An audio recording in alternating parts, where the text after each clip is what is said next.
पहलगामच्या घटनेनंतर भारताने यावेळेस ठोस पावलं उचलायला खरं तर सुरुवात केली आहे। त्यामध्ये सिंधू ट्रीटी ज्या पद्धतीनं अवलंबण्याचा प्रयत्न केला किंवा का थांबवलेला आहे पाणी, त्यामुळे पाकिस्तानला नक्कीच याचा झटका बसणार आहे। मात्र पाकिस्तानमध्ये नेमकं काय सुरू आहे, तिथली परिस्थिती काय, या सगळ्या संदर्भात बोलण्यासाठी आपल्यासोबत सेवानिवृत्त कर्नल पटवर्धन सर आहे। खरं तर त्यांनी अनेक वर्ष काम केलेलं आहे या क्षेत्रामध्ये, त्यामुळे त्यांना अनुभव आहे। काश्मीरमध्ये सुद्धा काम केलं आहे।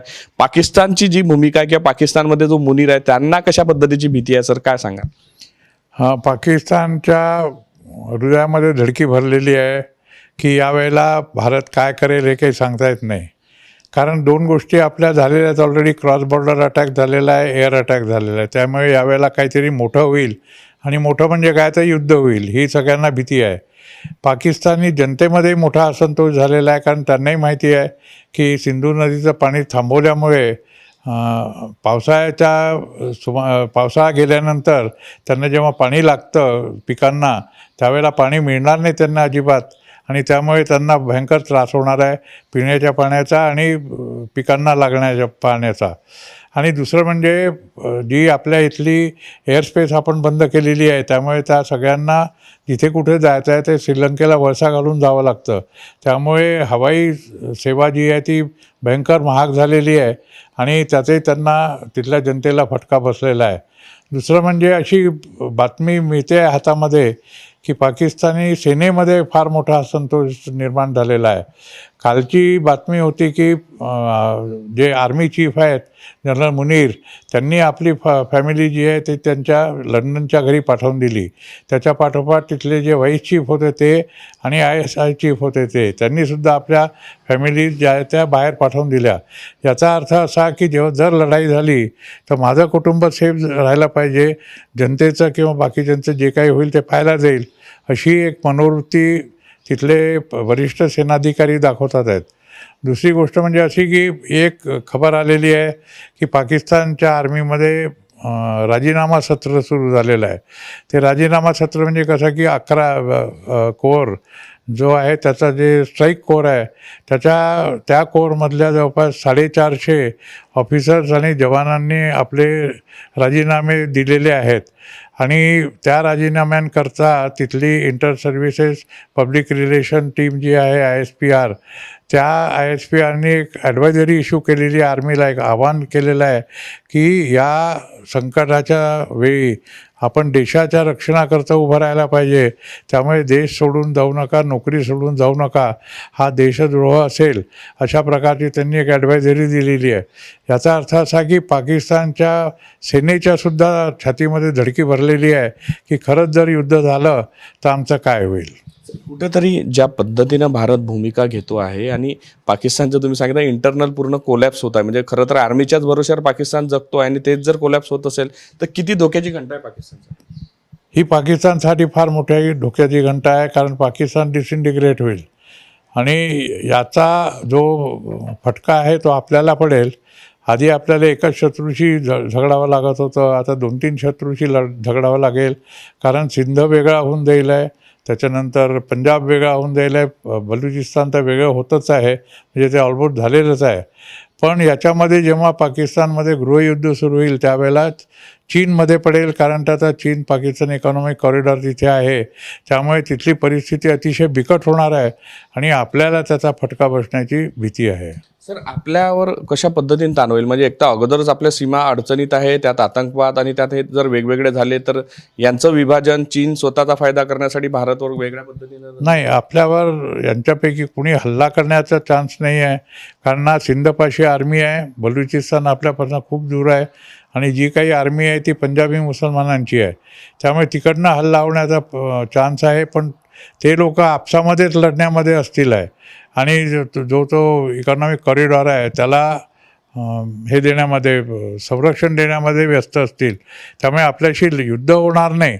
पण काही दिवसांनंतर आपल्याला 3 वेगळ्या देशांचा किंवा वेगळ्या प्रांतांचा, स्वायत्त प्रांतांचा सामना करावा लागेल। बांगलादेशही तसंच झालं होतं, ज्यावेळेला आपण बांगलादेश स्वतंत्र केला होता त्यावेळेला तो आपला मित्र होता, पण तो आता आपला शत्रू झालेला आहे।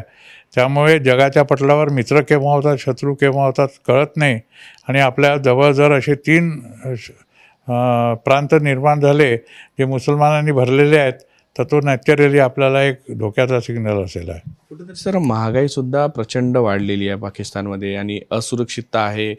ज्या पद्धतीने सीमारेमध्ये सैन्यांची अशी भूमिका आहे. ओव्हरऑल परिस्थितीचा आणखी भारतावर काय होईल किंवा हे जे काही उत्तर द्यायचं असेल भारताला ते लवकरात लवकर दिलं गेलं पाहिजे? नाही, भारताचा याच्यामध्ये काही हात राहणार नाही, कारण जर त्यांच्याकडे गृहयुद्ध सुरू झालं तर पाकिस्तानी करन्सीला काहीच महत्त्व राहणार नाही. तिथे मग बार्टर सिस्टीम सुरू होईल. आता बार्टर सिस्टीम किती लोक करू शकतात, कारण पाकिस्तानचं करन्सी जी आहे ती इस्लामाबादवरनं चालते किंवा रावळपिंडीमधनं चालते. तर ती करन्सी जी आहे ती ना बलुचिस्तानला ॲक्सेप्टेड असेल ना सिंधवाल्यांना असेल. तर मग त्यांच्या तिथे कसे व्यवहार होतील.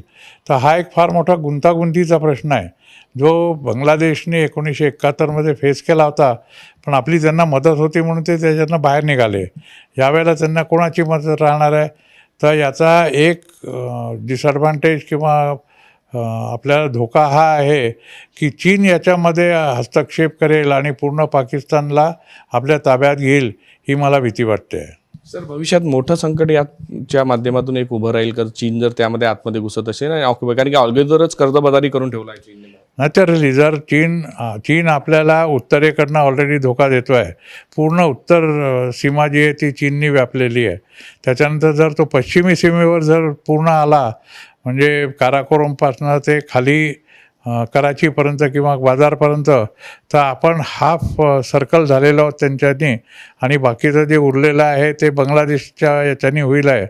त्यामुळे आपण तिन्ही बाजूंनी रादर कोंडीमध्ये पडू आणि जर श्रीलंका त्यांना जॉईन झाली तर मात्र आपली मुश्किल होईल आहे. त्यासाठी सर भारताने पाकिस्तानला आता जे मोठं उत्तर देणं अपेक्षित आहे किंवा ठोस देणं काहीतरी यावेळेस अपेक्षित आहे लोकांना, म्हणजे सर्वसामान्यांना, त्यावेळेस काय होईल असं वाटते आणि ठोस उत्तर कशा पद्धतीनं राहू शकते, म्हणजे भारताकडे काय प्लॅन्स असतील? भारताचे प्लॅन्स हे सरकारला माहिती असतील किंवा सेनेला माहिती असतील. आमच्यासारख्या लोकांना ते माहिती नसतात, कारण याची तयारी जी आहे युद्धाभ्यास चालू असतो. आता काही लोक हा प्रश्न विचारतात की सध्या भारताचा सागरी युद्धाभ्यास चालू आहे, तो याच्याकरता केला का? तर त्याचं उत्तर असं आहे की नाही, तो या घटनेनंतर नाही झालेला, कारण युद्धाभ्यास हा फार आधीपासून प्लॅन करावा लागतो. कमीत कमी 6 ते 8 महिने आधी तो प्लॅन होतो आणि त्याच्यानंतर मग एक्झिक्युशन होतं. त्यामुळे सध्या जे युद्धाभ्यास चालू आहेत पाकिस्तानी सीमेवर किंवा तिकडे, त्याचा या घटनेशी काही संबंध नाही आहे. पण एक मात्र आहे की हे ऑलरेडी तिथे अवेलेबल आहेत. त्यामुळे जर अटॅक करायचा असेल तर यांचा उपयोग करता येईल, पण कसा करायचा हे तर आर्मी आणि सरकारच ठरवेल. नक्कीच कुठेतरी भारत या सगळ्यांना उत्तर देण्यासाठी तयार आहे. मात्र चीनचा हस्तक्षेप जर वाढत राहिला तर तो कुठेतरी भारतासाठी पुढच्या काळामध्ये पुन्हा अडचणीचा होईल, किंवा पाकिस्तान ज्या पद्धतीनं डबघायचे येत आहे त्याला तर चीनने जर काबीज करायचा प्रयत्न केला तर ती सुद्धा आपल्यासाठी नवीन अडचण ठरू शकते. व्हिडिओ जर्नलिस्ट सौरभ बोलेसह पराग डोबळे, साम टीव्ही न्यूज, नागपूर. देश विदेशातील प्रत्येक घडामोडींचे लाईव्ह अपडेट मिळवण्यासाठी आता साम टीव्हीच्या सर्व सोशल मीडिया प्लॅटफॉर्मला लाईक, फॉलो आणि सबस्क्राईब करा. तसंच सर्व नोटिफिकेशनसाठी बेल आयकॉन प्रेस करायला विसरू नका.